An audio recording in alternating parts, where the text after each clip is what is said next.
Իսկ ինչ եթե մինչև դեպրեսիայի եւ անքնության պայքարի դեմ զենքերը վայր դնելը եւ հանձնվելը,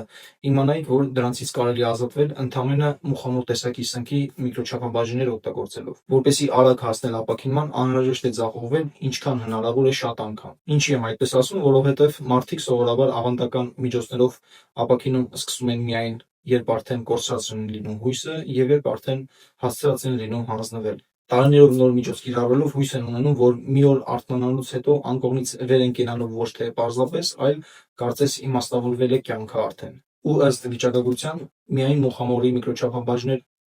օգտագործողների մեծամասնության մոտ է այդպես ստացվում, որովհետև չունի կախվածություն եւ վերականգնում է նյարդային համակարգը, այլ ոչ թե ժամանակավոր անզգայացնում է դեպրեսիան, օգտագործողներին թվացյալ արդյունք ներշնչելով, ինչպես օրինակ ցավոք սրտի ազդում են շատ ոչ բնական միջոցները։